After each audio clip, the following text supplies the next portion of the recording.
여러분 안녕하십니까? 오박사의 공연예술 이야기, 오박사의 공연예술대학원 190회를 녹음하도록 하겠습니다. 오늘은 우리나라 역사상 미세먼지가 가장 심한 날입니다. 그래서 그런지 저도 목이 답답하고 목소리가 잘 나오지 않는데요. 뉴스를 보니까 이러한 미세먼지는 중국에서 바람을 타고 넘어오는 것이라고 합니다. 자, 이번 회에는 1930년대의 극예술연구회에 참여했던 정인섭이 쓴 수필집에 대해서 좀 얘기를 해보고 싶습니다. 정인섭은 1905년생으로 경남 울주군 언양 출생이고요. 1929년에 일본 와세다 대학 영문과를 졸업했다고 알려져 있습니다. 저는 어떤 헌책방에서 삼육출판사에서 나온 1976년도에 나온 책입니다. 모두 사랑했노라라는 제목의 그의 수필집을 발견했습니다. 그래서 혹시 이 안에 극예술연구회와 그 주변 사람들에 관련된 어떤 의미 있는 정보가 담겨 있을까봐 사료 발굴의 차원에서 이 책을 읽어보았는데요. 읽어본 결과 적어도 이 책에 담겨있는 글들에서는 수필 문학으로 써이 높은 가치도 그리고 연극사 연구에 도움이 될 만한 정보로서의 가치도 사실상 발견하지 못했습니다.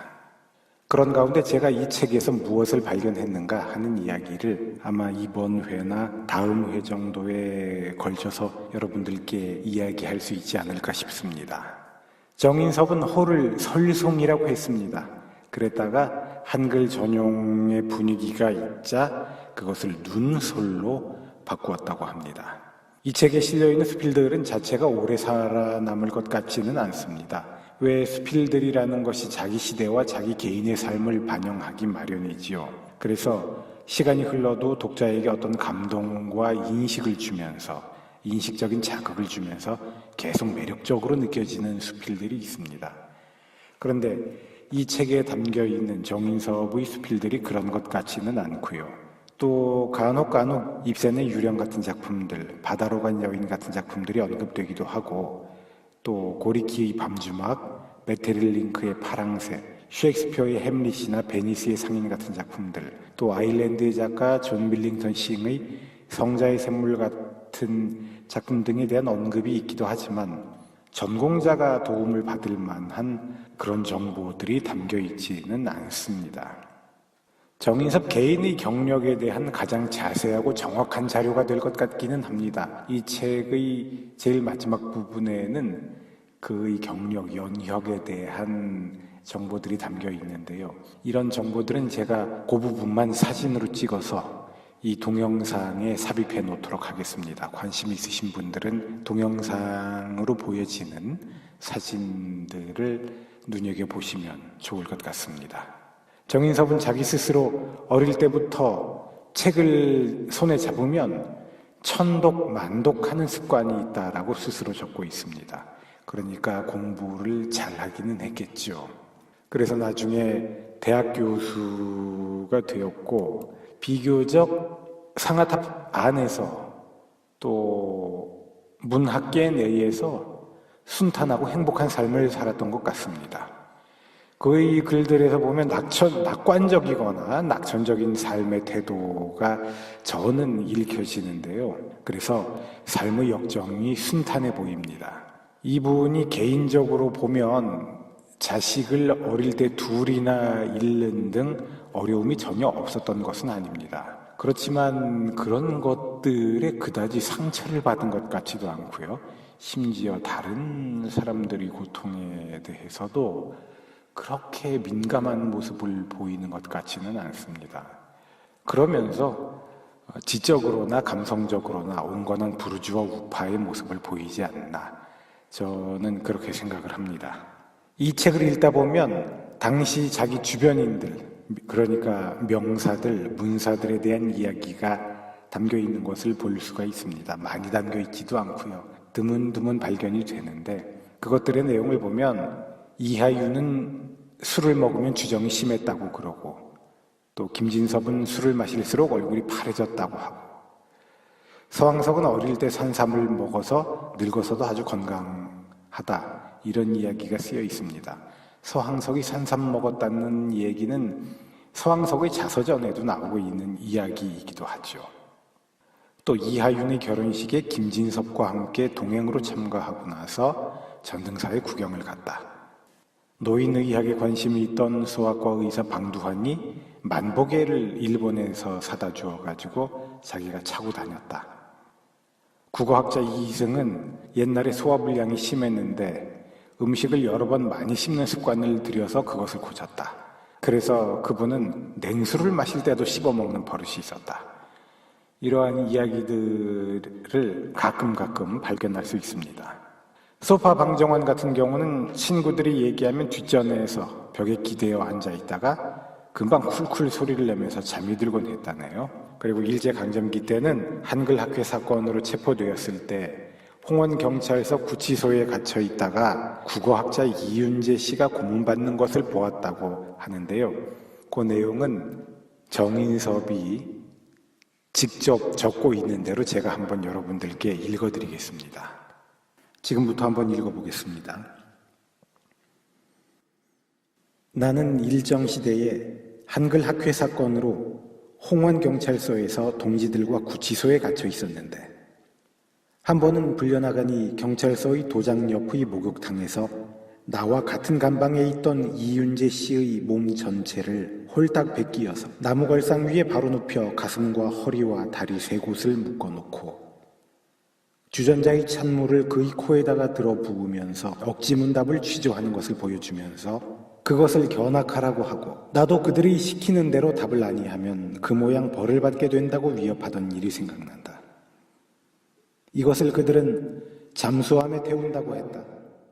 이윤재 씨는 코에 물이 자꾸 들어가도 처음에는 그들이 묻는 답이 아니요 하더니 나중에 물이 폐와 기관지와 목구멍과 코안과 입에 잔뜩 차니 펑 하는 소리가 나자 그는 그만 실신해서 취조관이 묻는 말에 그저 예 하고 있었다.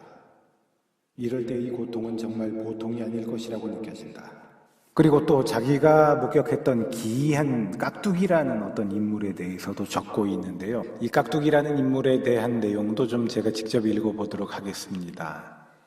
이 인물에 대한 이야기가 다른 어느 곳에 또 나올지를 몰라서 이대로 그냥 잊혀지고 묻혀지는 것보다는 사료로서 남겨두는 것도 좋지 않을까, 그런 생각이 듭니다. 그러면 제가 한번 그 부분을 읽어보도록 하겠습니다.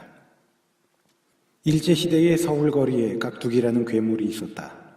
괴물이라기보단 깍두기라는 별명으로 불리우는 정체불명의 30대 청년이 있었다.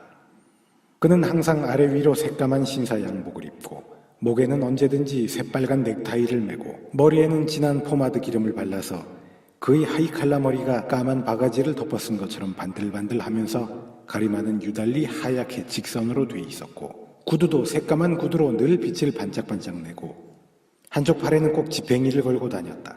그리고 여기저기 쏘다니는 것이 아니고 사람들이 많이 다니는 거리의 입구 같은 데 고정적으로 서서 우두커니 지나가는 사람을 무표정하게 몇 시간을 쳐다보고 있었다.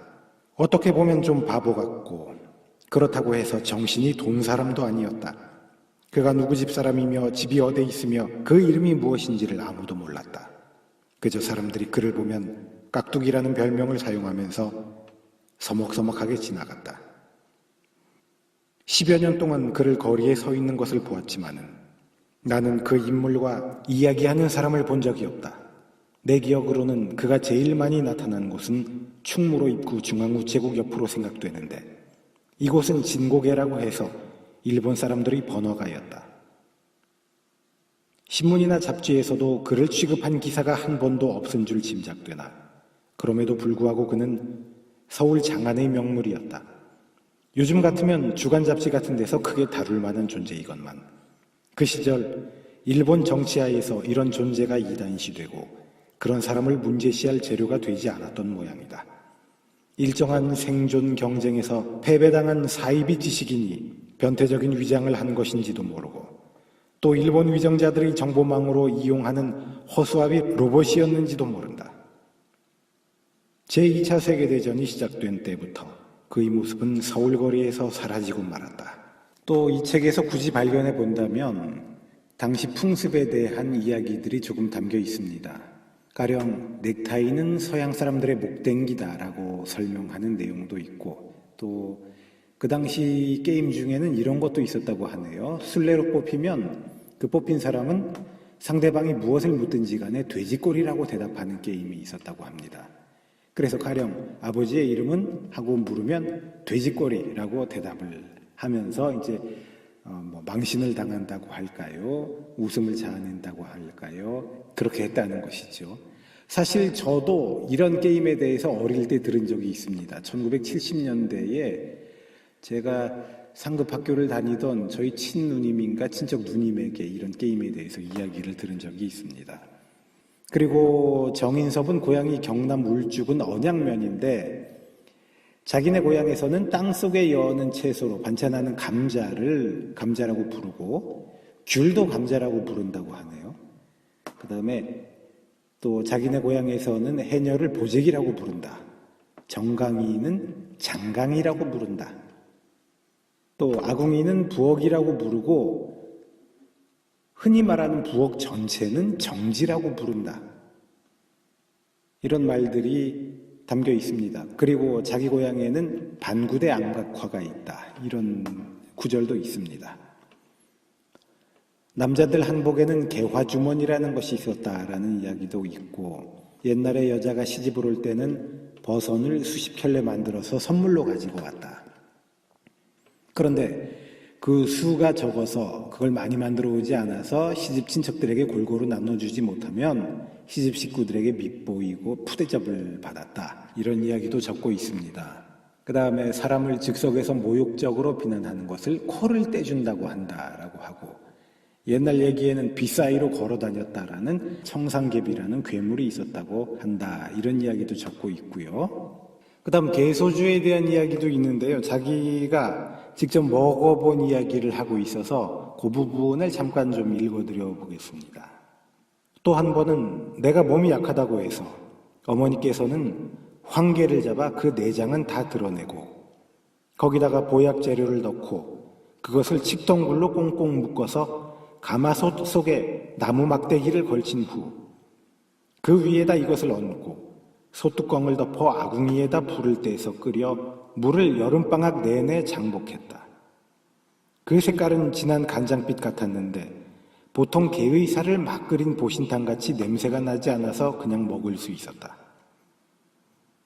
이런 것도 보약이라고 하는 모양인데 요즘 서울거리의 어떤 집 간판에서 보이는 개소주란 것이 이런 것이 아닌가 모르겠다. 네, 그리고 마지막으로는 여자들이 입는 몸빼라는 옷이 있지 않습니까? 몸빼 바지라는 것의 유래에 대해서 정인섭이 설명하는 내용이 있는데요. 그것을 좀 소개해드려 보도록 하겠습니다. 지금부터 읽어보죠. 일정 시대에 여자들이 몸빼라는 것을 입고 다녔는데 이것은 가랑이가 찢어지지 않은 여자의 바지같이 보이는 것이다. 치마를 입지 않고 그것만 입고 다닌 꼴은 천해 보였다. 이것은 일본 여자들의 노동복인데 이것을 강제로 입었던 것을 생각해보라. 요즘도 시골에 가면 중년 여성들이 이런 것을 입고 있는데 그것을 반타롱의 대신인 것 같이 생각하나 참으로 흉해 보인다. 서울서도 노동하는 여인들이나 하류층의 여염집 부인이 혹간 이 몸빼를 입고 다닌다. 그런데 사실인즉 이 몸빼라는 옷 이름에는 웃지 못할 일화가 있다. 임진왜란 때 한국의 젊은 여자들이 많이 일본으로 인질로 붙들려 갔는데 그때 한국 여성들이 몸의 안전을 도모하기 위해서 남자 모양을 하고 여자의 치마 대신에 남자의 바지를 입고 끌려갔다.